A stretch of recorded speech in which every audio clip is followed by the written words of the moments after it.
Eins og staðan í dag óheimilt að flytja til landsins hvers konar dýr, tamin eða villt nema farið sé eftir ákveðinni reglugerð dýra innflutning. Sú reglugerð til þess að tryggja heilbrigði dýra og manna með því að fyrirbyggja að smitsjúkdómar berist til landsins. Við heimsóttum Jón Magnússon sem starfrækir einangrunarstöðina í Höfnum og leituðum hjá honum upplýsinga starfsemina sem þar fer fram og hvernig það gangi fyrir sig að flytja gæludýr frá öðrum löndum. Byrjar á því að þú sækir innflutningsleyfi hjá Matvælastofnun og þar færðu allt sem þarf að græja og gera úti og þegar það klárt að þá pantaru hjá okkur pláss og hundurinn kemur og hérna í 4 vikur. Gistir hjá okkur í stöðinni í 4 vikur og kemur síðan bara út. Og ef allt í lagi úti með hundinn, þá þetta tiltölulega auðvelt. En þarf hann að úti, þarf hann að fara í gegnum bólusetningaferli eða einhverja skoðun þar, eða fá eitthvað dýralækna samþykki eða stimpil til að fá að koma hingað til landsins? Já, það bara listi sem þarf að vera í lagi með bólusetningar, með sníkjudýra meðferð og þannig lagað. Og það gefið út af Matvælastofnun og það á þessum lista sem liggur á bak við innflutningsleyfið. Og hann kemur svo hérna í, eins og segir, 4 vikur. Er það bara almennt frá öllum löndum, sama hvað hann Já, það alveg sama hvaða landi það Það 4 vikur. Hvað þarf hundurinn að vera gamall til að mega koma? Það misjafnt frá hvaða löndum. Það þarf að vera frá 5 til 7 mánaða gamall. Það ber eftir því hvort það hundaæðisland eða ekki. Og hvað þýðir það? Þá þarf hann að fara í bólusetningar þá fyrir hundaæði? Já. Nú þurfum við þetta leyfi og svo þarf að panta flug, vandarlega? Já. En þarf einhver að fylgja hundunni eða sækja hann eða? Nei, þú getur sent hann í frakt eða flogið út og náð í hundinn. Og það hvað sem eiginlega skiptir ekki máli hundsins vegna hvort það vegna þess að þegar hann kemur hingað þá fer hann inn í herbergi upp á Keflavíkurvelli. Þar koma dýralæknarnir frá Matvælastofnun og skoða hvort að þetta sé hundurinn sem pappírarnir eiga við og við sækjum hann þangað og förum með hann til okkar. Já, við tókum eftir því áðan að gríðarlega strangt svona eftirlit hjá þau með stöðinni. Það má enginn fara þarna inn og við gátum bara tekið myndir utanfrá. Og það þýðir sem stað, þegar menn koma til landsins með hundin sína, þá fá þeir ekkert að hafa neitt samband við hann aftur fyrir eftir þessar 4 vikur. Nei, þetta einangrun. Þetta einangrun út af sníkjudýrum og sjúkdómum og það náttúrulega þýðir ekki að það sé fólk að varslast á inn og út í hundana meðan á því stendur. Nú hundurinn kom til landsins og búinn að fara í gegnum þetta ferli. Svo takið sýni, það ekki hér, meðan á veru hans stendur hérna í einangrunarstöðinni? Jú. Þá takið einhver sýni og hafa komið upp einhverjum vandamál eða sjúkdómar eða ormar eða annað slíkt? Það mjög algengt. Ég gæti trúa þessi svona 20 til 25% af þeim sem koma inn sem að þurfa meðhöndlun þegar koma. Og þetta þannig að fyrsta það sem þeir skila frá sér í skít fer í rannsóknum á keldum og þar þetta bara skoðað og síðan ef eitthvað kemur í ljós þá það meðhöndlað á stöðinni. Viku eftir þeir koma til landsins þá tekið blóðprufa og hún fer til Svíþjóðar í rannsókn og síðan hálfum mánuði seinna tekið aftur blóð og þá mælt á milli til þess að finna hvort það einhverjir sjúkdómar eða pestir í þeim. Og þetta tekur prósessin tæpa 4 vikur til þess að rannsaka þetta. Hann vigtaður einu sinni í viku, dýralæknir stöðvarinnar kemur og skoðar allavega 3 hundinn og þá allt tekið fram á það eru bara svona form sem fyllt út. Hvort það einhvers staðar sár, hvort hann eitthvað í feldinum eða bara allt sem við á.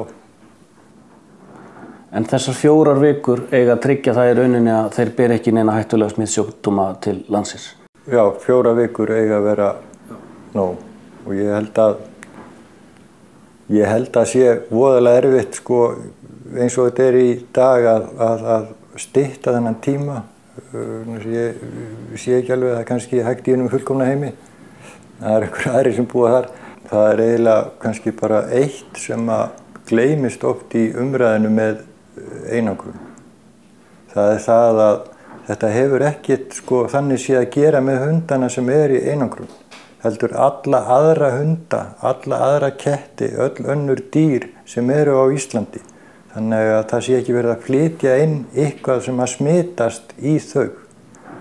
Og ég er eiginlega alveg viss að allir hundaeigendur eru mjög sáttir við það. Að það sé stoppað. Það sést að vernda bara bústofnin sem fyrir í landinu? Já, ég meina ef við varum að fá svona hestainflúensu eins og kom hérna reglulega, þá hugsa ég að það yrði mjög sorglegt. Og þetta bara skiptir ofsalega miklu máli að geta haldið þessu svona í skefjum. En ef það þarf að meðhöndla hund, þarf hann þá að vera lengur? Það hefur ekki þurft ennþá, en það gæti alveg komið upp sú staða. Það fer náttúrulega bara eftir í hvað það er sem að finnst í honum.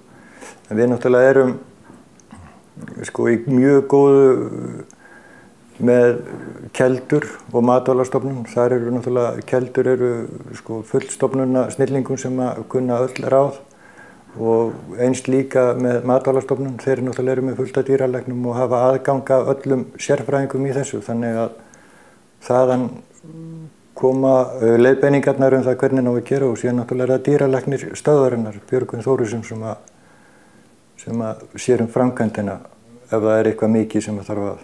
Já, þannig að það er flott teymi í kringum þetta allt saman. Það er mjög gott teymi í kringum þetta. Hvað getur við verið með marga í einu?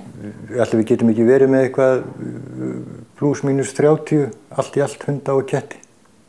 Nú þegar hundurinn kom til landsins og er þetta ekki gríðarleg viðbrigði fyrir skepnuna að koma inn í svona stofnun þar sem fullt af öðrum hundum og takmarka kannski rými til að hreyfa sig og svona hvernig tekst þeim að aðlagast?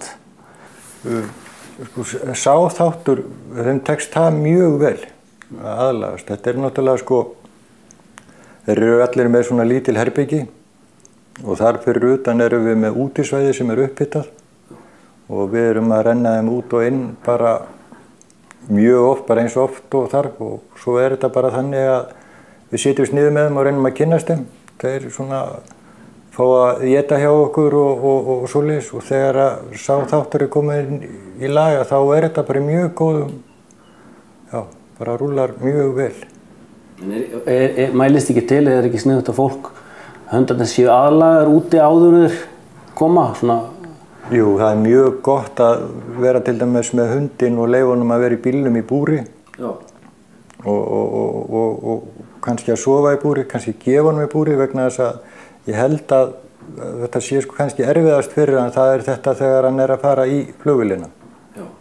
Þá er hann einn og alls konar hljóð og svoleiðis og ég gæti trúa því að það væri erfiðasti þátturinn fyrir hundinn. En sumum hundum er alveg nákvæmlega sama. Hvaðan er algengast að hundarnir komi? Hvaða lönd eru svona? Í Evrópa er algengust en þetta er svona, ég veit ekki hvað þau segja, ætli það sé ekki bara Svíþjóð og sé jafnvel algengast. En þetta er að koma alls staðar að. En svo í lokin, Jón, nú ertu búin að vera býsna lengi í þessu og kynnast mörgum tegundum. Já. Hvað svona er í uppáldi hjá þér? Það er ég veit það eiginlega ekki. Íslenski hundurinn er náttúrulega bestu hundur í heimi. Það er bara alveg á hreinu. Ætli hann verði ekki alltaf uppáhaldið hjá mér. En það er alltaf einn og einn hundur sem kemur sem þú tengist meira heldur en hinum.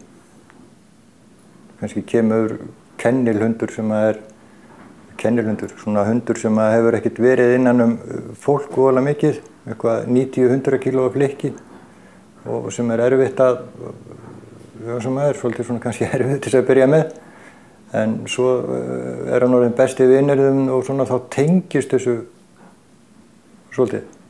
Hann er ofta örfitt að kveðja þá? Já, og svo koma svona skemmtilegi hundar eins og Buster. Það er náttúrulega, það er einn af þeim sem maður mann alltaf eftir. Það er bara þannig. Já, Buster er lögregluhundur á Selfossi. Já. Mikill snillingur. Halgjör snillingur. Annars erum við ekkert, sko, við pössum okkur voðalega á því að vera ekkert að tala hundana sem eru inn á stöðunni hjá okkur. Vegna þess að það er miklu betra bara fólki segi sjálft frá sínum hundum. Sko, hundur er ekkert bara hundur. Þetta er partur af fjölskyldu og fyrir suma þetta jafnvel svona eins og ígildi barna. Þannig að þetta er ekkert svona einfalt mál. Og alls ekki fyrir þá að vera hundar.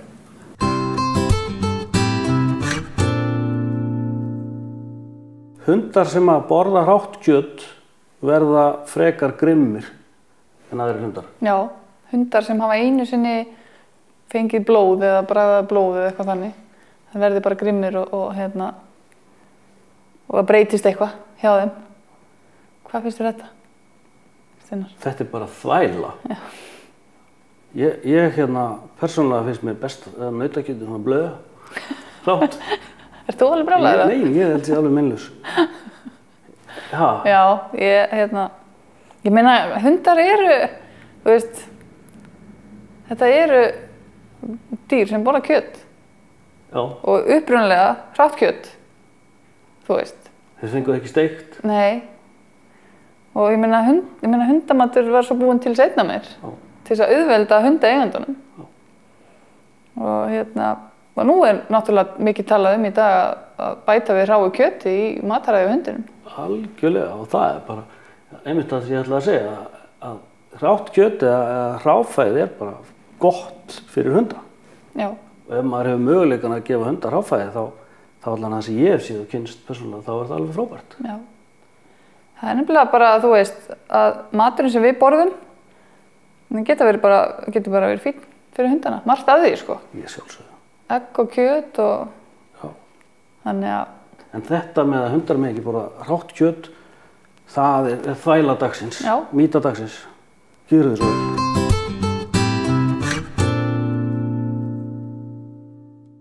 Nú ert þú lögregluhundaþjálfari og ekkert bara það. Þú ert búinn að alast upp með hundum og þekkir hunda ansi vel og ert eldri en 2 vetra í þessum fræðum. Einn af okkar reyndustu hundaþjálfurum, allan innan lögreglunar. Langar mig að spyrja þig, eins og ég hef spurt marga hundaþjálfara, hvaða kosti þarf góður hundamaður eða hundaþjálfari, hundaeigandi, að búa yfir? Já, þú segir nokkuð. Ég held að sé nú kannski fyrst og fremst þolinmæði, að sýna þessu mikla þolinmæði og vera svona rólegur yfir því sem að gerast hverju sinni. Að taka ekki skyndi ákvarðanir og gera einhverju villsu. Að vera búinn að setja þetta niður fyrir sér og þegar að vera að vinna að einhverjum ákveðum atriðum að vera búinn að ákveða hvernig ná að bregðast við þegar ekki hlutirnir gangi upp, sko. Ég held að það sé nú svona kannski svona heilt yfir það sem hefur reynst mér farsælt að gera. Maður sér oft fólk vera að bregðast við í flýti eða hefur ekki hugsað út í hvernig ná að bregðast við ef að hundurinn sýnir ákveðna hegðun. Maður hefur svo sem oft séð það að það er alveg kolröng viðbrögð. Það er eins og gengur og gerist. Hvað getur það leitt af sér? Segjum sér svo að menna út að þjálfa hund og þú missir þolinmæðina, þú missir stjórn á skapiðinu. Hvað getur það leitt af sér? Það er fljótt að koma niður á bara sambandi manns og hunds. Öryggi og tryggð þar á milli, það er fljótt að skemmast. Og hlutirnir verða erfiðari og hundurinn getur fljótt orðið svona taugatrektur yfir ákveðnum hlutum sem hann er að gera, sko. Út af því að hann reiknar alltaf með þessum viðbröðum aftur sem voru ekki rétt viðbröð í upphafi, sko. Það getur verið fljótt að gerast. En sem hvernig er að hafa hund sem vinnufélag? Já, það er klárlega besti vinnufélaginn, það er alveg ljóst.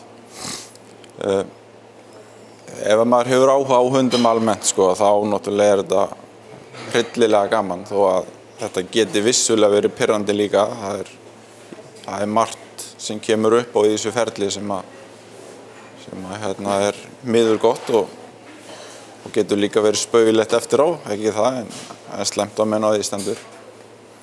En heilt yfir þá þetta verulega skemmtilegt. Það ekki hægt að neita því. Hvernig finnst þér samfélagið taka þér og hundunum svona þegar þið eru að vinna? Heilt yfir rosalega vel. Það eiginlega alveg með ólíkindum hvað meira að segja svona, segja að þeir aðilar sem hundurinn hefur afskipti af og þar á leiðandi við í kjölfarið, sko. Það kemur manni alltaf óvart hvað þeir eru vel viljaðir í garð hundsins þó að komi illa niður á þeim, sko. Þó að séu alltaf undantekningar en þá það heilt yfir mjög gott viðmót, sko. Já. Hvað einkennir góðan vinnuhund? Já, það eru nokkur atriði sem að vissulega spila saman og kannski þurfa fleiri en eitt að vera til staðar. Að það góður vinnuhundur, það er náttúrulega skapgerðin kannski spilar mjög stór röllu þar inn í að hundurinn þarf að vera mjög öruggur í sínu umhverfi þegar hann að vinna, annars kemur ósköp lítið út úr honum. Hundurinn þarf að hafa mjög gott þol og hann þarf að vera með svona, eins og við kallum hátt play drive, svona, ég veit ekki hvað íslensku orðið á að hafa yfir það. Það bara drif? Drif, og einbeitingin, hún þarf að náttúrulega vera mikil.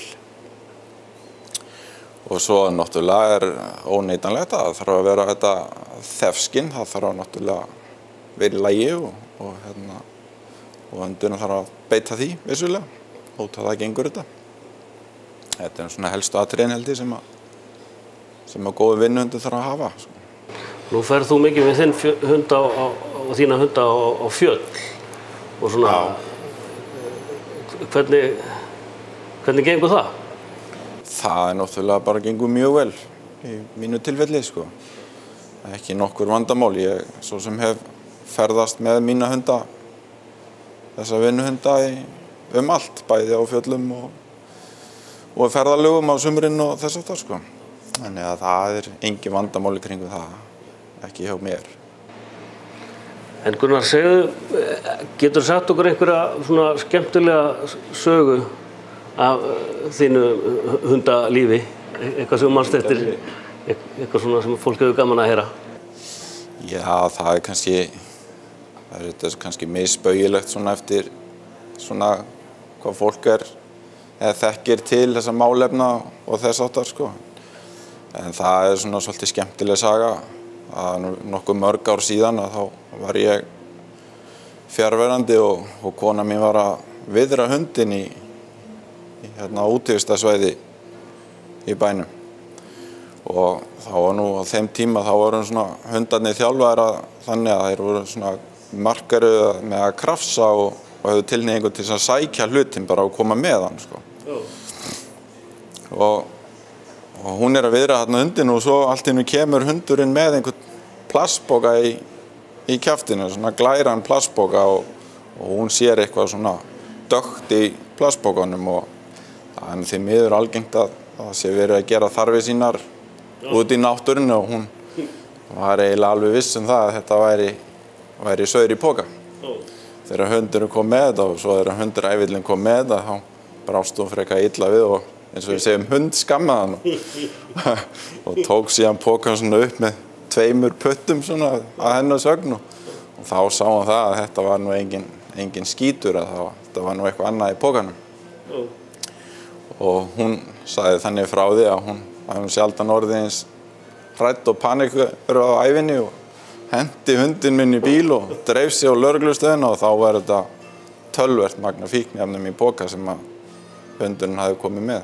Já, sem hefur verið grafið bara eitthvað stöðar. Já, sem hefur verið grafið þannig út í runna, sko. Já. Það var svona svo sem mikið búið að hlæja þessu. Þetta svona drýga dæmi það að þessi hundar, þeir eru alltaf í vinnunni. Já, þeir eru alltaf í vinnunni og það hefur alveg komið svona niður að manni að flatt upp á manni í ferðalögunum, sko. Þegar það eins og gengur og gerist þá þarf fólk æði ofta að koma og spjalla við hundana og þess að vita nokkuð hvaða hundar þetta eru og hvað þeir gera. Já. Það því miður þannig að það nú stundum sem hundurinn sýnir sömu óþarflega mikið áhuga, sko. Það getur verið svolítið pínlegt. Það getur verið pínlegt, já.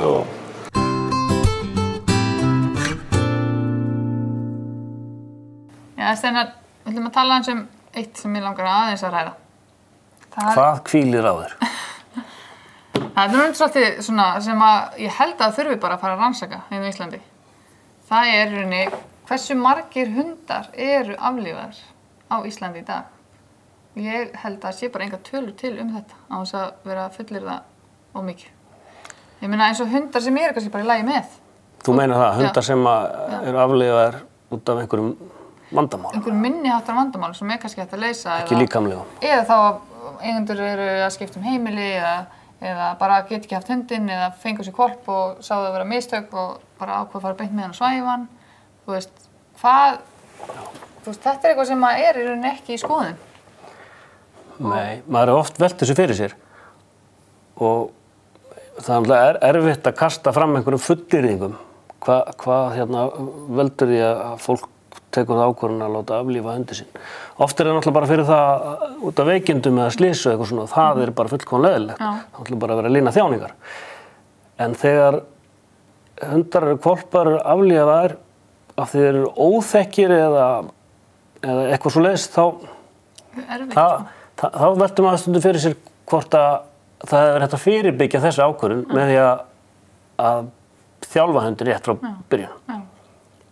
Og hvort það bara fyrir það og mér finnst hreinlega oft vera þannig að þetta gert þegar hundurinn komin á gelgjuskeiðstímann eða yfir hann og það búið að vera búa til skapa einhverju vandamál sem eru síðan bara óviðstíðalegt og bara var hann að valda kvíða á heimilinu og hundurinn gjörsamlega bara annarkvort að springur orku eða agalaus eða guð veit hvað, þannig að sumt hefur verið hægt að fyrirbyggja og margt held ég með því að hundurinn fengi rétt að þjálfun frá upphafi. Já, einmitt. Og það nefnilega góð þjálfun, hún gerir hlutinu svo ágera hlutinu auðvelda og þægilega og eins og segir, auðvitað getur að koma upp og getur komið veikindi og það getur komið upp að maður að flytja og allt þannig en það á að vera einhvern veginn, finnst mér, vera fleiri möguleikar í boði heldur en að fara og svæfa hundinn og mér finnst persónulega að það eigi ekki að vera auðvelt að svæfa hundinn sinn ef það er ekkert að honum. Og ég veit svo sem ekki alveg hvernig það en maður spyr sig eins og með dýraathvarf og svona, það er náttúrulega ekki til hérna á Íslandi. Nei, það er mjög algengt erlendis, dýraathvarf eða svona rescue, shelter. Af hverju það ekki komið svoleiðis hérna, til dæmis? Ætli sé grundvöllur fyrir hérna? Það er spurning hvort það sé. Og hver myndi borga það? Já. Það er náttúrulega alltaf stærsta spurningin. Er það ekki alltaf stærsta? Hver myndi, þó að sé til nógu fólki sem væri til í að sinna þessu, þá kannski er það fólki sem á kannski ekki peningin, þannig að maður veit það ekki. Það er eins og, maður finnur alveg áhugann allavega fyrir fólki og fólk væri til í að vera sjálfboðaliðar og þetta er náttúrulega gríðarleg binding að vera með svona, að reka svona, en aftur á móti held ég að væri grundvöllur fyrir því að vera með einhverja rannsóknir fyrir því, þannig. Það var kannski þetta líka þessu við, kannski svolítið harkald en samt, kannski þetta líka þessu við það ef maður er með barn sem á við einhverja hegðunarvandamál, kannski bara klópn úr frekju eða þá að vandamálin eru bara að eiga sér líffræðilega skýringu. Og þá förum við sem ábyrgir foreldrar ekki leituðu bara aðstoðar fagmanna. Og í flestum tilfellum er hægt að aðstoða einstaklinginn þannig að hann getur síðan bara að fara að lifa eðlilegu lífi. Og mér finnst að við ættum að allavega varðandi hundana okkar að láta á það reyna, leita kannski eftir fagaðstoð fyrst áður við tökum þessu örlagaríku ákvörðun að aflífa dýrið. Leita sér aðstoðar og stundum er kannski vandamálið örlítið þegar öll eru á bátinn gólt. Þannig að, láta á það reyna fyrst, eða ekki? Ég held að það sé alltaf gott að taka aldrei þreyttur eða pirraður eða einhverju vonleysiskasti, svona ákvörðun. Heldur alltaf setjast niður, hugsa málin, fá álit hjá öðrum og helst þá fagaðalum og allavega reyna. Þú veist, ég hef upplifað svo oft að þetta hefur þurft svo lítið til þess að allt gangi miklu betur. Já. Og einu sinni, ég get sagt einu sögu, að það var hundur sem hann var búinn að vera í 2 ár með aðskilnaðarkvíða og frekju og var að verja matinn sinn og og eigandinn var alveg kominn á niðurlotum og var að hugsa að svæfa hann. Hann kom til mín í 3 daga og ég gerði einn hlut við hann, eitthvað svona, kenndi honum einhverja eina skipun og þú veist, eitthvað sem eigandinn hafði bara ekkert lært eða þú veist, og það var nóg, þú veist, þetta náttúrulega kannski svona auðvelda tilfelli, sko, þau eru líka erfiðari, en ég var alveg hissa sjálf, sko, hvað þurfti lítið, það þurfti bara aðeins að kenna honum stjórna hvatvísi, stundum sem þeir eru svo hvatvísi, sko, þurfti bara aðeins að kenna honum smá stjórna hvatvísi sem tók örugglega 3 daga eða eitthvað, og þetta var bara eins og nýr hundur, þannig að maður hefur séð breytingar hvað geta gerst bara 1 fyrir 10, þannig að maður vill hvetja fólk til þess að spá hans í þessu. Já, reynum það sem við getum áður við tökum þessa örlagaríku ákvörðun að taka taka líf hundsins.